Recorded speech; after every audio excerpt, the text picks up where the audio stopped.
Welcome to our channel Classfly Community. So today we will be doing about the analysis of the series circuit.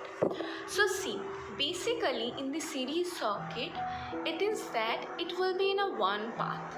That means whatever the components will be, it will be connected to each other by a single path. So in simple language you can say when all the devices are connected using series connection, the circuit is referred to as a series circuit. So this is a battery. These all are resistors. So whenever the resistors are connected to each other with one of its each end, and in a single path, it is a series circuit. So whenever you are asked to define series circuit, you can say when all the devices are connected using the series connection, the circuit is referred to as a series circuit. Okay, now let's move on and see. In a series circuit, each device is connected in a manner such that there is only one pathway. That means here there is no dividing of paths. Like if there were like this resistor was connected like this in this imaginary path, then it would be said that there are two paths for the three resistors. If this resistor would be here, then it would have been stated that there are two paths where there in first path, that is this path, it has two resistors and the another path will have the another resistor. Okay, so whenever it is the only one pathway, then it is our series circuit. So see, in resistors in series, how resistors are connected in series. Whenever any component is connected in series circuit, the same current flows through all the components. That means as it is a battery, it will have some voltage. So whenever it is turned on, so it will give some current. So the current flows in one direction.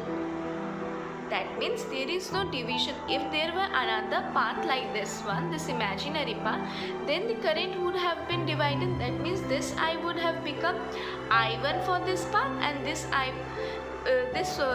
would have become I2 for this path. But as it is in a single pathway, all the resistors will have the same current. Okay. Now see, the voltage across the components is the sum of the voltages across each component. But remember that whenever it is series circuit, the current will be same for all the components. But the voltage for each of the component will be different. That means for this component it will be V1, for this one it will be V2, and for this one it will be V3. So always remember that whenever it is series, as series has the letter I, that means the current will be same, but our voltage will be different for each of the component, and the summation of all the voltages will give us the total voltage. Okay. Now in a series circuit, every device must function for the circuit to be complete. That means if this resistor stops working, then the circuit is not complete. Or if this device stop working, then also the circuit is not complete. So to work for the working of this circuit, or to have a complete circuit, all of the components need to work. Okay. Now see, resistors in circuit in series, we have seen the three particular state that in series, as it has the letter I, our current will be same but our voltage will be different, right? So resistors connected end to end are said to be series. That means whenever the resistors are connected end of each of the component, then at that time it is a series. And when we do summation of the R1, R2, R3, summation means addition. Okay, R1, when we do R1 addition, R2 addition, R3, we get a total resistance, or we can say we get a equivalent resistance in the term of electrical. So the total resistance of resistors in series is equal to the sum of their individual resistance. That means sum of the individual resistance will give our total resistance or the equivalent resistance. So what is the formula? Equivalent resistance for resistors in series are R equivalent is equal to R1 plus R2 plus R3 ...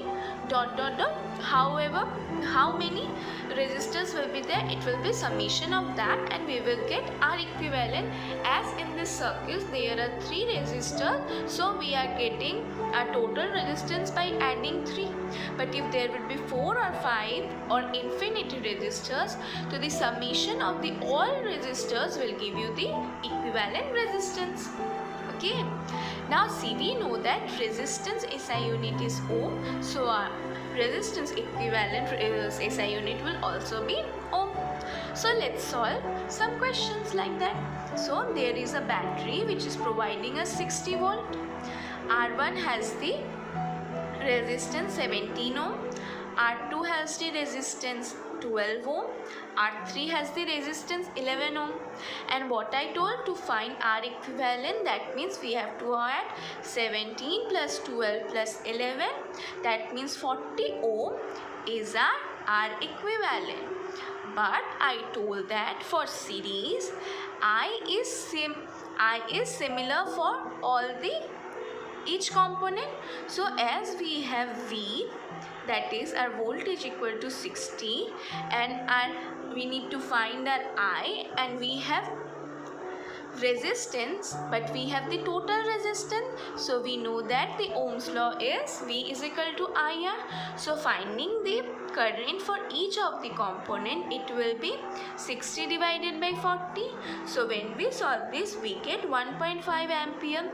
That means each of the component will get a current of 1.5 ampere, and a total current will be 1.5 plus 1.5 plus 1.5, which will give us 4.5 ampere.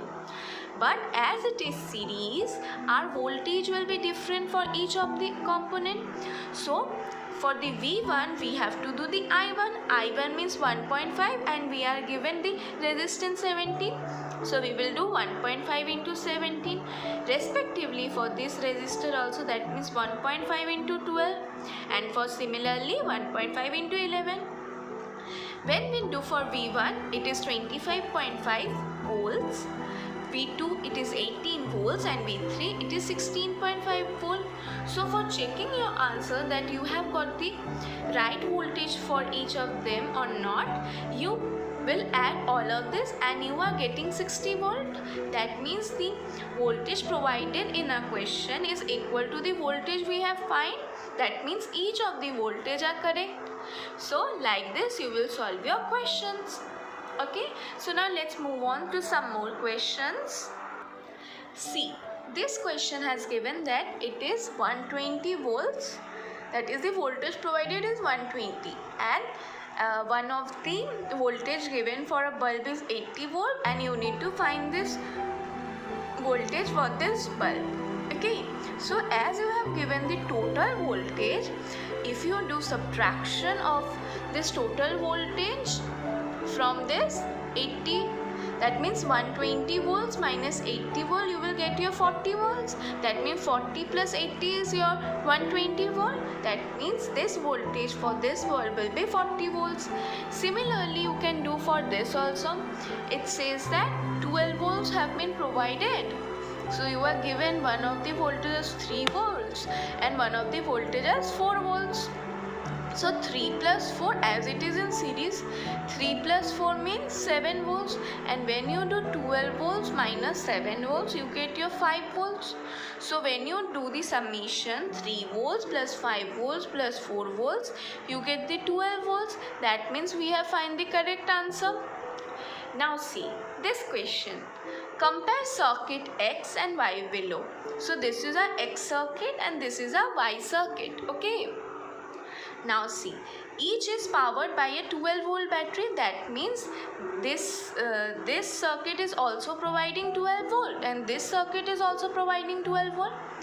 But the voltage across the 12 ohm resistor in circuit Y is dash the voltage drop across the single resistor in X. You tell me a simple thing, that what will be the voltage for this X circuit for the 12 ohm? As there is no other resistors, the voltage will be same. That means you will get 12 volts only, right? But when you do for the Y circuit, it's not the same. You have an addition of a 6 ohm resistor. That means this resistor will have certain voltage drop which will be less than this 12 volts. It have to be 8 volts, right? So that this can have the 4 volts. Then you will get 8 plus 4, your 12 volts. But see, as the question says, the voltage across the 12 ohm resistor, that means we have to concentrate on both the 12 ohm. Here the 12 ohm voltage will always be 12 volts because there is no addition or there is no other resistors. But as there is resistors in the second circuit or in the Y circuit, there, that means this ohm or this resistor will have less than 12 volts, right? That means your answer will be the voltage across the 12 ohm resistors in circuit Y is smaller than the voltage drop across the single resistance in X. Okay, so today's lectures end here, and I hope that I will see you all in the next lecture. Till then, be happy and have a great day. Now is the code time. Only the paranoid survive. I hope all of you understood the lecture of today, and thank you for watching. Wow, that's impressive! You have completed a magic today. For more videos, subscribe. Join our Facebook group and Instagram page for group discussion and live magazine videos for exam preparation in an hour. We start at Classfly community for students to learn from a friend in a simple way and support them in their own languages. If you are willing to be that one friend who saves us at the exam night preparation, then please join us by visiting classfly.in.